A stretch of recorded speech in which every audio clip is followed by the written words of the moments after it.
اگر آپ امتحان میں ناکام ہو بھی گئے ہو تو اس کا مطلب یہ نہیں کہ کہانی ختم. آپ آدم علیہ السلام کی مثال سے سیکھ لو کہ آپ دوبارہ اٹھ سکتے ہو. بڑا عجیب مرض ہے کہ آپ سے بڑا فیلئر کوئی نہیں، آپ سے زیادہ ناکام کوئی نہیں، لیکن آپ سے کوئی پوچھ کے تو دیکھے آپ کو، دیکھو ذرا اللہ تعالیٰ کی بڑی شان ہے، ہم ہیں امت جسے چنا گیا ہے، ہم جیسا کون ہے، بڑی رحمتیں اللہ تعالیٰ کی ہماری امت پر. شکل دیکھیے. قرآن کا مقصد یہودیوں کو گالیاں دینا تھوڑی ہے.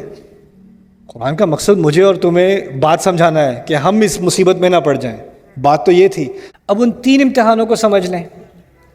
پہلا امتحان کون سا تھا؟ آدم علیہ السلام کا. وہ ایسا امتحان ہے کہ ایک انسان نے لیا اور وہ اس امتحان میں ناکام ہوا. وہ ناکام ہوئے اس امتحان میں. شیطان نے انہیں ناکام بنایا، لیکن ناکام ہونے کے بعد بھی وہ دوبارہ کامیابی کی طرف نکلے. یخرجہم من الظلمات الی النور.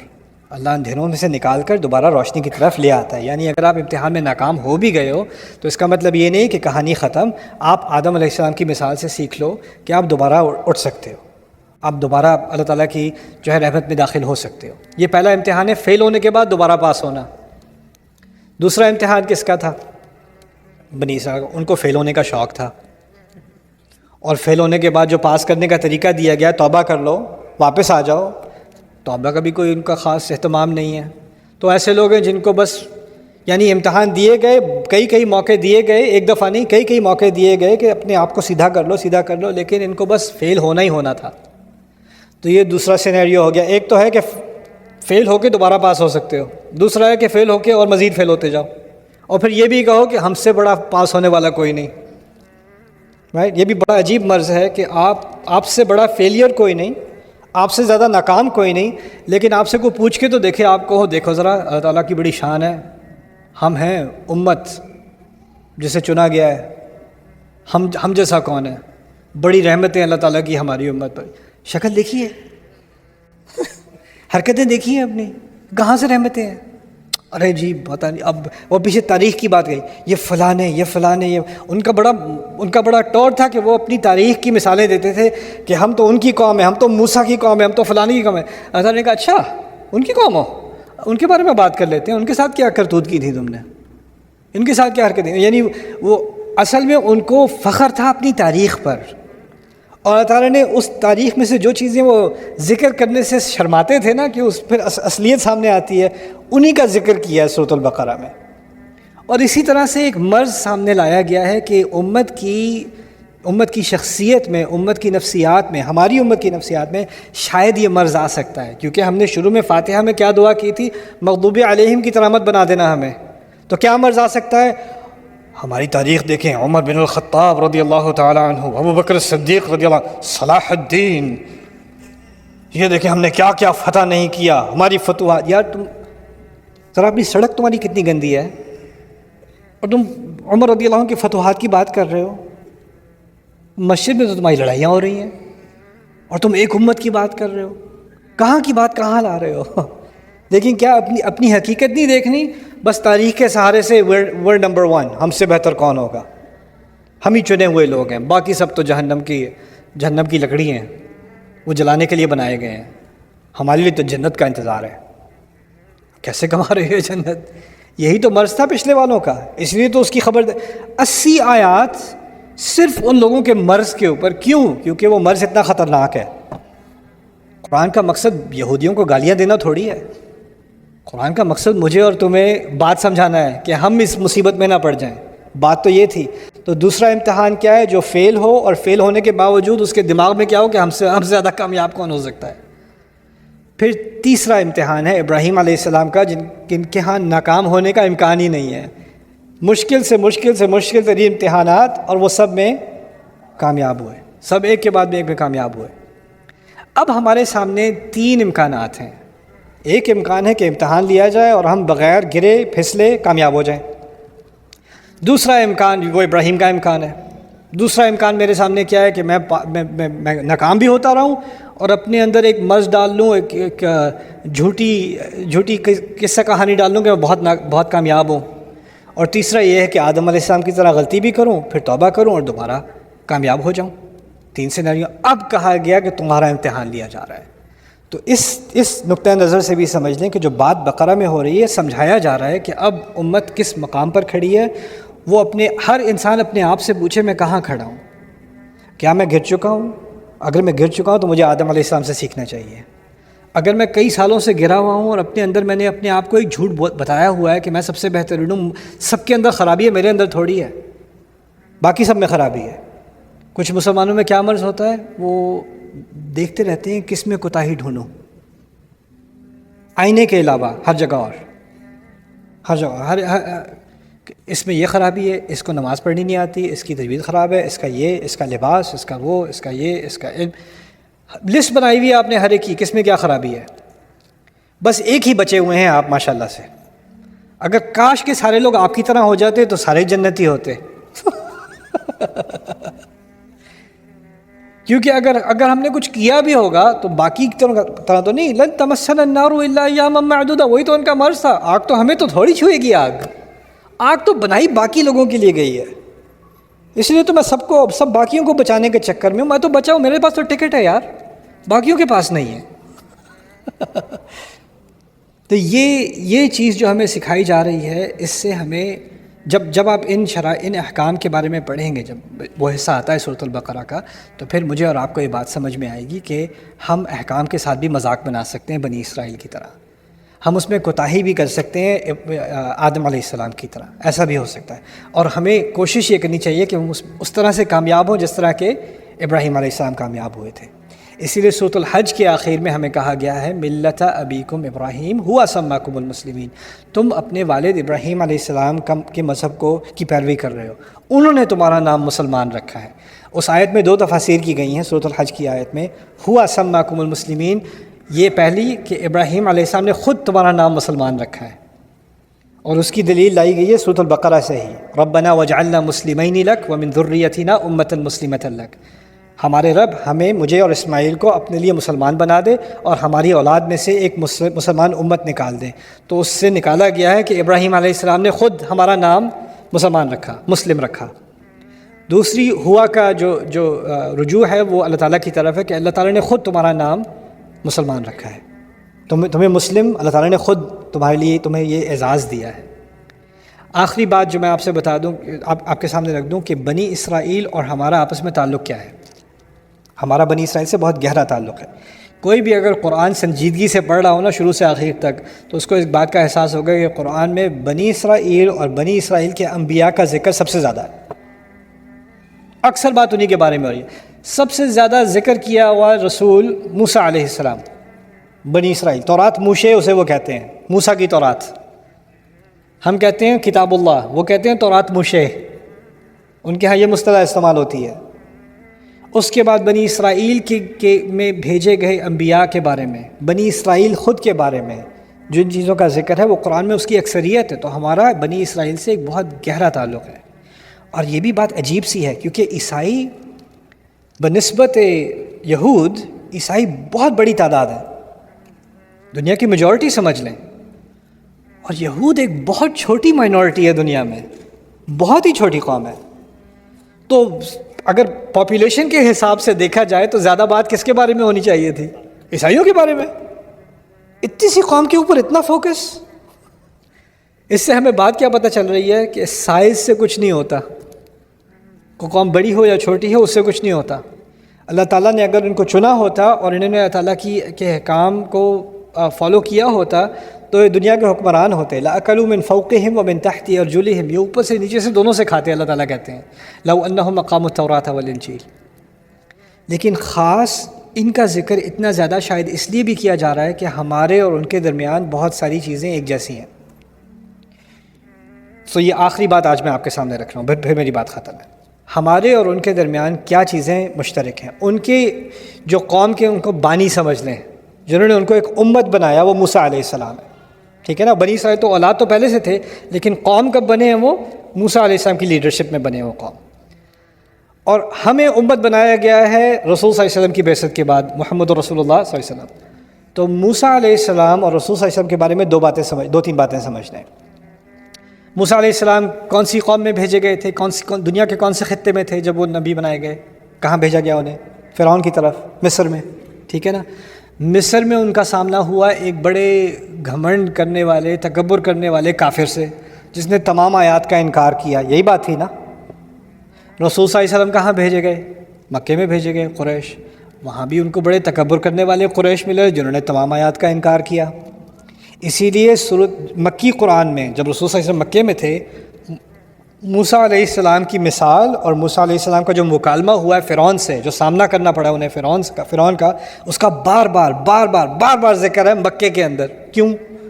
کیونکہ جو چیز موسیٰ علیہ السلام کو کرنی تھی فرعون کے ساتھ، وہی مشن ہے رسول صلی اللہ علیہ وسلم کا قریش کے ساتھ. اور قریش کو بھی دھمکی دی جا رہی ہے کہ تم اگر جس طرح کی حرکتیں کر رہے ہو، تم سے کوئی کہیں بڑا تھا وہ جو یہ حرکتیں پہلے کر چکا ہے، یہ دیکھ لو میں نے اس کے ساتھ کیا کیا تھا، اپنی اوقات جان لو.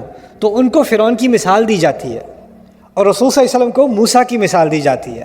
جب رسول صلی اللہ علیہ وسلم تھک جاتے ہیں، جب وہ پریشان ہو جاتے ہیں کہ یہ بات سن ہی نہیں رہے میری، تو اللہ تعالیٰ ان سے کہتے ہیں ما انزلنا علیک القرآن لتشقی، ہم نے تو آپ پر قرآن اس لیے نازل ہی نہیں کیا کہ آپ پریشان ہو جائیں. اور پھر انہی آیات میں آگے کہا هل اتاک حدیث موسیٰ، آپ کو موسیٰ کی بات نہیں آئی کیا؟ انہی آیات میں. یعنی رسول صلی اللہ علیہ وسلم کو مثال دی جاتی ہے موسیٰ کی، اور پھر قریش کو مثال دی جاتی ہے کس کی؟ فرعون کی. یہ بات سمجھ میں آ گئی؟ یعنی رسول موسیٰ علیہ السلام کا فرعون سے جو آمنا سامنا تھا، جو اس کی کانفرنٹیشن تھی، اس کا اور مکی دور کا ایک ہی سسٹم ہے، ایک ہی بات ہو رہی ہے دو طرف. یعنی تاریخ کے ایک ہی ایپیسوڈ کو دوبارہ لایا جا رہا ہے. اچھا، موسیٰ علیہ السلام پھر فرعون سے بچ کر بنی اسرائیل کو اللہ تعالیٰ کی مدد سے نکال کر وہ پانی سے گزر کر ہجرت کر گئے.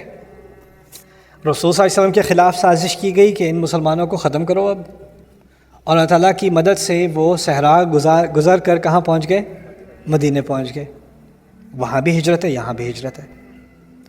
اب جب ہجرت کر کے رسول صلی اللہ علیہ وسلم مدینے پہنچے ہیں تو وہاں انہیں دشمن کا سامنا کم کرنا پڑا ہے، منافقت کا سامنا زیادہ کرنا پڑا ہے.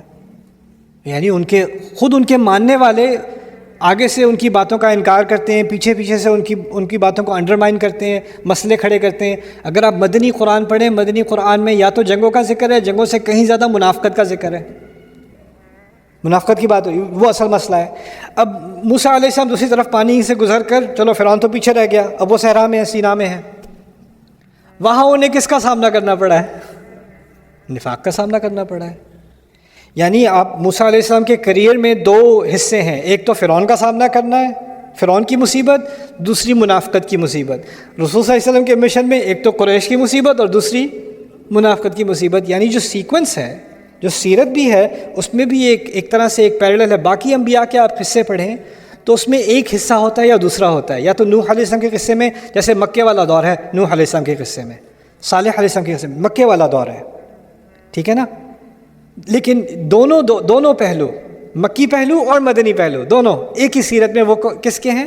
موسیٰ علیہ السلام کے. پھر موسیٰ علیہ السلام کو شریعت دی گئی اور پھر ان کو قتال کرنے کا حکم دیا گیا. رسول صلی اللہ علیہ وسلم کو شریعت دی گئی، پھر ان کو لڑنے کا حکم دیا گیا.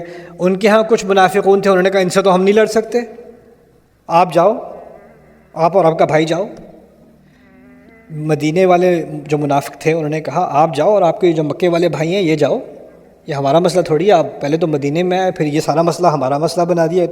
یہ تو ڈومیسٹک ایشو ہے ہی نہیں، یہ آپ کا امیگریشن ایشو ہے، آپ جاؤ، آپ حل کرو خود ہی، یہ ہمارا مسئلہ تھوڑی ہے. وہی بات جو بنی اسرائیل کے بارے میں ہو رہی تھی وہی یہاں رسول صلی اللہ علیہ وسلم کے بارے میں ہو رہی. تو یہ ان دونوں کی آپس میں ایک بہت گہرا تعلق ہے. تو جتنا ہم گہرائی سے بنی اسرائیل کی غلطیوں کو اور بنی اسرائیل کی جو تمام اس کے پہلو ہیں ان کو سمجھیں گے، اسی کے ذریعے ہمیں خود اپنی بات سمجھ میں آئے گی. اسی کے ذریعے غیر المغضوب علیہم ظاہر ہوگا جو فاتحہ میں بات ہو رہی ہے. تو یہ کچھ چیزیں میں چاہ رہا تھا کہ میں آپ کے سامنے رکھ دوں تاکہ آپ کو اس صورت کے بارے میں جو اس کا جو اوور ویو ہے، جو ایک بڑی پکچر ہے. 9 حصے بتائے تھے نا آپ کو، اب آپ خود ہی سے ریویو کر کے 9 حصے آپ کو یاد رکھنے ہیں، ٹھیک ہے نا انشاءاللہ. اب وہ آپ کے ذمہ ہو گئے اب وہ 9 حصے، ٹھیک ہے نا. اب ایک چھوٹی سی خوبصورت بات سورۃ البقرہ کے بارے میں اور پھر میں بات ختم کرتا ہوں. پہلا قصہ کس کا تھا؟ پھر سے بتاؤ. آدم والد ہوئے نا، والد کا قصہ ہے. دوسرا قصہ کس کا ہے؟ بنی اسرائیل، اولاد کا قصہ ہے.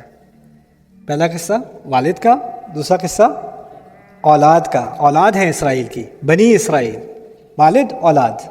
تیسرا قصہ کس کا ہے؟ ملت ابیکم ابراہیم، والد کا قصہ ہے۔ اور پھر چوتھا قصہ کس کا ہے؟ اولاد کا، ابراہیم کی اولاد کا علیہ السلام۔ والد، اولاد، پھر والد، پھر اولاد۔ سبحان اللہ، عجیب ترتیب ہے قرآن کی، عجیب نظام ہے اس قرآن کا۔ آپ کوئی بھی اور کتاب پڑھ لو، آپ کو ایسا نظام نہیں ملے گا، آپ کو ایسی ترتیب نہیں ملے گی۔ آج میں نے جو یہ حصے آپ کو بتائے اور یہ جو تناسب میں نے آپ کو بتایا، آپ اندازہ کرو سورۃ البقرہ تقریباً 10 سال لگے اس کو نازل ہونے میں، ایک دفعہ میں نازل نہیں ہوئی۔ سورۃ البقرہ کی کچھ آیات ایسی ہیں جن کے بارے میں روایت ہے کہ قرآن کی آخری آیات میں سے ہیں، اور کچھ آیات ایسی ہیں جو مدینے آنے کے بعد رسول صلی اللہ علیہ وسلم کو پہلی آیات جو دی گئیں وہ سورۃ البقرہ میں سے ہیں۔ اس میں وہ آیات بھی ہیں جو بدر سے پہلے کی ہیں، بدر سے پہلے کی ہیں، یعنی بہت ہی ابتدائی دور مدینہ کا۔ تو یہ جب باقی مدنی قرآن نازل ہو رہا تھا نا، تو اس سارے دوران تھوڑا تھوڑا کر کے سورۃ البقرہ بھی نازل ہو رہی تھی، اور پھر یہ آخر میں جو جمع ہوا ہے یہ اللہ تعالیٰ نے اپنے نبی کے دل میں جمع کرایا صلی اللہ علیہ وسلم، اور یہ سب کتابت کے بغیر، لکھے بغیر جمع کرایا ہے، لکھے بغیر یہ سب جمع ہوا ہے۔ 286 آیات اس طرح جمع کی گئی ہیں، احکمت آیات ہوئی، اسی طرح سلائی گئی ہیں ایک دوسرے کے ساتھ، ان کی سٹچنگ کی گئی ہے ایک دوسرے کے ساتھ۔ اور اب ہم پیچھے کتاب کی طرح اس کو دیکھ کے اس کے حصوں کا جائزہ لے کے یہ بتا سکتے ہیں کہ اس میں 9 حصے ہیں اور ان حصوں کی ترتیب ایسے ہے اور ان کا آپس میں ایسے ایسے تعلق ہے۔ انسان حیران رہ جاتا ہے یہ ہو کیا رہا ہے، یہ کیسے ممکن ہے، یہ کیا، بغیر لکھے اور بغیر کسی، آپ کو پتہ ہوگا کہ کسی نے یہ دعویٰ نہیں کیا پہلے صحابہ کے دور میں سورۃ البقرہ میں 9 حصے ہیں، کبھی سوچا ہے؟ یہ اور یہ اور یہ، اور کسی نے دعویٰ نہیں کیا۔ یہ تو ہونا کہ پہلے سے کسی نے اس بات کا ذکر کر دیا ہو تو ہمیں اب آ کے پتہ چلی، ہمارے جائزے کے بعد صدیوں بعد ہمیں جائزے لے رہے ہیں، اور یہ سامنے چیزیں اللہ تعالیٰ کا ایک اعجاز سامنے آ رہا ہے۔ اللہ تعالیٰ نے جب کہا ہے نا کہ ایسا کلام فَأْتُوا بِسُورَةٍ مِّن مِّثْلِهِ، اس طرح کی ایک صورت لے آؤ، اس طرح کی، آپ اندازہ کرو آپ 10 سال سے باتیں کر رہے ہو، کوئی ریکارڈ کر رہا ہے، اور ان 10 سال سے آپ باتوں کو جمع کرو اور وہ جمع اس کی ترتیب ایسے نکلے، کوئی اندازہ کر سکتا ہے؟ سبحان اللہ۔ اور آج تو میں نے صرف مختصر ترتیب کی بات کی ہے، میرے نزدیک قرآن کا جو نظام ہے اور قرآن کی جو ترتیب ہے، جو صورتوں کی جو ترتیب ہے اور آیات کا جو نظام ہے آپس میں، یہ قرآن کے سب سے بڑے معجزات میں سے ہے۔ اور عجیب بات یہ ہے کہ جب ہم ترجمہ پڑھتے ہیں نا، میں نے شروع میں کہا تھا آپ ترجمہ پڑھتے ہو آپ کو کیا لگتا ہے؟ پتہ نہیں کہاں سے کہاں بات چلی گئی، یہ کہ ابھی تو آدم کی بات ہوئی، بنی اسرائیل کہاں سے آ گئے، اور پھر یہ ابراہیم کہاں سے آ گئے، اور پھر یہ کیسے ہو گیا، یہ کیسے ہو گیا، کچھ سمجھ نہیں آ رہی یہ بات کیا ہو رہی ہے۔ اگر آپ تھوڑا اسٹیپ بیک کرو نا، کیونکہ آپ کا سٹینڈرڈ کیا ہے، آپ نے دوسری جماعت سے، پہلی جماعت سے آپ کو کتابیں دی جاتی ہیں، پہلا سبجیکٹ، پھر دوسرا، پھر تیسرا، پھر چوتھا، آپ کی ایک لینئر قسم کی سوچ ہے، آپ کی 3D قسم کی سوچ تو ہے نہیں، 360 ویو تو آپ کا ہے نہیں۔ اللہ تعالیٰ جو جس نے ہمیں کلام سکھایا ہے نا، اس نے یہ قرآن نازل کیا ہے، اور جس طرح سے وہ بولتا ہے اس طرح کی صلاحیت انسان کے اندر ہو ہی نہیں سکتی، اور جس طرح کا وہ نظام دیتا ہے اپنی کتاب کو، اس طرح کا نظام کسی کتاب میں ہو ہی نہیں سکتا۔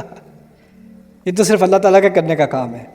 تو اسی لیے ان چیزوں کا مطالعہ کر کے انسان کے دل میں ایک کانفیڈنس آتا ہے کہ یہ کلام تو ما ھذا قول البشر، یہ تو قول البشر، یہ تو ہو ہی نہیں سکتا کہ یہ انسان کا کلام ہو، ممکن ہی نہیں ہے۔